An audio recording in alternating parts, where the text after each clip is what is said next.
और अब एक खबर हिमालय के उस पार लद्दाख की वादियों से। ऐसे समय जब उत्तर भारत के एक बड़े इलाके में वसंत का खुशनुमा मौसम है, केंद्र शासित प्रदेश लद्दाख में अब भी बेहद सर्द तापमान है। लेकिन लद्दाख की राजधानी लेह इस सर्द मौसम में भी गर्माई हुई है। लेह में करीब 250 लोग -12 डिग्री तक के तापमान में 6 मार्च से अनशन पर बैठे हैं और इस अनशन का नेतृत्व कर रहे हैं जाने माने शिक्षाविद और सामाजिक कार्यकर्ता सोनम वांगचुक, जो आइस स्तूप जैसे अपने इनोवेशन के लिए दुनिया भर में जाने जाते हैं। सोनम इन दिनों लद्दाख के लोगों की कुछ मांगों को आवाज देने के लिए इस भीषण ठंड में खुले आकाश के नीचे आमरण अनशन पर है। सोनम वांगचुक लद्दाख के पर्यावरण को बचाने के लिए लगातार संघर्ष करते रहे हैं और लोगों को जागरूक करने के लिए कई मुहिम शुरू कर चुके हैं। लद्दाख और उसके लोगों के हितों को बचाने के लिए वो सरकार से कई मांग कर रहे हैं। इनमें से एक मांग है लद्दाख को संविधान की 6ठी अनुसूची में शामिल किया जाए और लद्दाख को राज्य का दर्जा दिया जाए। 5 अगस्त 2019 को जम्मू कश्मीर को विशेष दर्जा देने वाले अनुच्छेद 370 को हटाए जाने के बाद जम्मू कश्मीर और लद्दाख को अलग कर 2 केंद्र शासित प्रदेशों के तौर पर उनका गठन कर दिया गया था। जम्मू कश्मीर के लिए तो केंद्र सरकार सही समय पर अलग राज्य का दर्जा देने की बात कह चुकी है, लेकिन लद्दाख को लेकर ऐसा कोई आश्वासन अभी तक नहीं दिया गया है। इन मांगों को लेकर लद्दाख में सर्दियों के दौरान कई धरना प्रदर्शन और रैली निकाले जा चुके हैं। इस मुद्दे पर केंद्र सरकार के साथ भी बातचीत हो चुकी है, लेकिन अभी तक इसका कोई नतीजा न निकलने से लद्दाख के लोगों में बेचैनी बढ़ती जा रही है। उसी बेचैनी को आवाज दे रहे हैं सोनम वांगचुक। सोनम वांगचुक से हम करेंगे खास बातचीत, लेकिन उससे पहले आपको बता दें कि संविधान की 6ठी अनुसूची क्या है, जिसमें शामिल होने की मांग लद्दाख में अब जोर पकड़ चुकी है। भारतीय संविधान के अनुच्छेद 244 के तहत 6ठी अनुसूची में स्वायत्त प्रशासनिक इलाकों, जिन्हें स्वायत्त जिला परिषद कहा जाता है, उनके निर्माण का प्रावधान है। स्वायत्त जिला परिषदों को विधायिक, न्यायिक और प्रशासनिक मामलों में स्वायत्तता दी जाती है। इनमें 5-5 साल के लिए 30 तक सदस्य चुने जा सकते हैं, जो जल, जंगल, जमीन, खेती, ग्रामीण परिषद, स्वास्थ्य, सफाई या ग्रामीण और कस्बाई स्तर पर पुलिस व्यवस्था से जुड़े नियम बना सकते हैं। इसका मकसद खास आदिवासी इलाकों की खास परंपराओं को बचाए रखना होता है। फिलहाल देश के 3 उत्तर पूर्वी राज्यों असम, मेघालय और मिजोरम में ऐसे 3-3 स्वायत्त जिला परिषद हैं और त्रिपुरा में एक स्वायत्त जिला परिषद काम कर रही है। तो लद्दाख की जनता की ये जो मांग है वो शायद इसी पर आधारित है कि उनको भी अपने इलाके के लिए कुछ स्वायत्त परिषद चाहिए।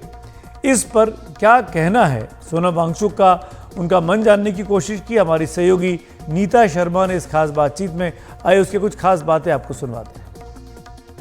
जो आपकी 4 मांगे हैं, इसके बारे में थोड़ा हमारे दर्शकों को बताइए कि इस मुद्दे को लेकर, क्योंकि आप तो चुनाव भी अनाउंस हो गया है, तो आपको क्या उम्मीद है? पहली बात तो धन्यवाद बुलाने के लिए आपका। 4 तो नहीं, अभी 2 मुख्य मांगे हैं। मुख्य जो हैं वो 2 हैं। एक तो लद्दाख के जो जनजातीय संस्कृति और जो संवेदनशील पर्यावरण है उसका संरक्षण संविधान के 6ठे अनुसूची में ये है, और दूसरा है कि लद्दाख में भी लोकतंत्र बहाल हो। जैसे जम्मू कश्मीर के बंटवारे के बाद अभी जम्मू कश्मीर में पूर्णतः लोकतंत्र बहाली की वादा की गई है, मगर लद्दाख को बिना लोकतंत्र के रखा गया है, एक तरह से प्रशासन के ब्यूरोक्रेट्स के नीचे, जो कि दिल्ली से सीधे कंट्रोल किए जाएंगे। और लद्दाख ऐसा कोई आम जगह नहीं है चंडीगढ़, लखनऊ की तरह जिसे दिल्ली समझ सके, तो ये बिल्कुल ही अच्छी बात नहीं होगी लद्दाख के लिए। तो एक मुद्दा है लोकतंत्र का, दूसरा है संरक्षण का। संरक्षण इसलिए कि यहाँ की जो जलवायु है, पर्यावरण है, वो बहुत अलग है, और अगर कोई संरक्षण नहीं हो तो यहाँ पर फिर अंधाधुंध विकास के नाम पे विनाश होगा। औद्योगिक गुट, ये माइनिंग लॉबी सब यहाँ चले आएंगे और इससे न सिर्फ लद्दाख के लोगों का बल्कि पूरे उत्तर भारत का जो पानी का जखीरा है वो हम्म। खतरे में पड़ जाएगा। लद्दाख के लोगों का तो होगा ही बहुत बुरा। तो ये सब हम्म। हमारे डर हैं। अब आप पूछ रहे थे कि इलेक्शन की घोषणा हुई है तो उसके वजह से क्या होगा।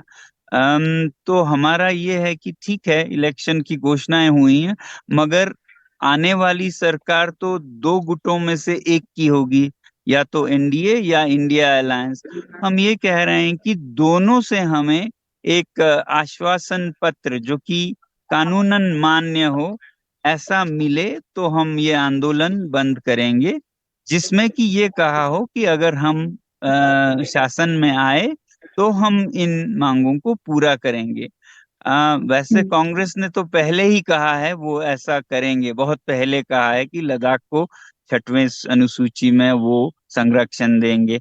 अब बीजेपी तो वो पार्टी है जिन्होंने यही मुद्दा अपने दो दो चुनावों में वादे किए हैं। ये है उनका घोषणा पत्र, 2019 में संसदीय चुनाव और 2020 में यहाँ के पर्वतीय परिषद की, जो कि बहुत प्रतिष्ठित है।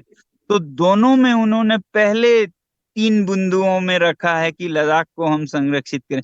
तो उन्होंने तो वादा ही किया है, तो वो तो दे ही सकते हैं कि अपने पहले काल में नहीं कर पाए तो क्षमा याचना के साथ वो दूसरे में करेंगे, कह सकते हैं। मगर अभी तक 4-5 साल में उन्होंने इस वादे को पूरा नहीं किया, जिसका लद्दाख के लिए लोगों में बड़ा दुख और रोष भी है। देखिए, अगर अगर ऐसा वो लिख के भी नहीं देते हैं तो क्या होगा, ये भी सवाल है। तो हम तो ये आंदोलन करते रहेंगे और इससे लद्दाख के लोगों में बहुत ठेस पहुंचेगी। और इस संवेदनशील सीमा पर जहां चीन की तरफ से अभी भी बहुत दबाव और बहुत गलत संकेत आ रहे हैं कि वो आपने देखा होगा, एक अमेरिकन हम्म। रिसर्च ग्रुप ने तो ये कहा है कि कभी भी यहाँ युद्ध भी हो सकता है। तो ऐसे में लद्दाख के लोगों का बहुत बड़ा रोल रहा है हर युद्ध में। तो उनका मनोबल टूटे तो ये भारत की सुरक्षा के लिए भी अच्छा नहीं होगा। अभी प्रधानमंत्री जी जम्मू कश्मीर आए थे, जब वो कश्मीर में आए थे तो उन्होंने कहा था कि वो वहां के लोगों का दिल जीतने आए हैं और उनसे कनेक्ट करने आए हैं। तो आपको क्या लगता है कि भारतीय जनता पार्टी लद्दाख के लोगों का दिल जीत पाई है या नहीं? क्योंकि आप जैसा कह रहे हैं कि 2 बार उन्होंने वादे किए हैं लेकिन पूरा नहीं कर पाए। लद्दाख के लोगों का दिल पूरी तरह से वो जीत चुके थे 2019 में। इतने ज्यादा कृतज्ञ मैंने लद्दाख के लोगों को कभी नहीं देखा जब उन्हें एक अलग केंद्र प्रशासित घोषणा किया था, यूनियन टेरिटरी। मगर अब लोगों को ये लग रहा है उन्होंने हमें आसमान से बचाया और खजूर पे लटकाया। हम्म। मैं तो इस तरह देखता हूं कि ये ऐसे राम निकले जो सीता को रावण से छुड़ा के लाए, मगर घर नहीं ले गए, भरी बाजार में बिकने के लिए रख दिए। तो लद्दाख को अभी उद्योग और खनन और ये सब गुटों के लिए, खरीद फरोख्त के लिए खुला छोड़ दिया है बिना कोई संरक्षण के। वो भी हम्म। तब जब उन्होंने खुद वादे किए। अगर वादे नहीं किए होते तो हम सिर्फ शिकायत करते। अभी तो हम्म। रोष है, आक्रोश है, क्योंकि वादा कैसे तोड़े, वादा किया तो उसको निभाना पड़ेगा।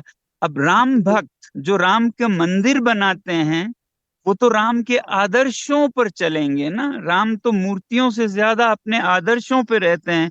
तो मैं सदा कहता हूं कि राम का आदर्श रहा है, रघुकुल रीति सदा चली आए, प्राण जाए पर वचन न जाए। तो जो लद्दाख है वो 5वें चरण में जो है वो पोलिंग के लिए जाएगा, यानी 20 मई को।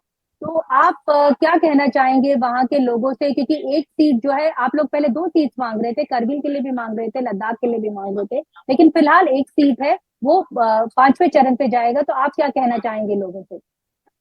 मैं तो यही कहूंगा कि अभी भी हमारी उम्मीद है, वो जो हम कह रहे थे कि एक मल्टी पार्टी एग्रीमेंट ना, हम्म। बहुदलीय समझौता लद्दाख के साथ करें और उसमें वो आश्वासन दे कि अगली सरकार जब बनेगी वो पूरा करेंगे वचन। तो हम खुशी से इसी सरकार को जिताएंगे जिसने हमें यूटी दिया था।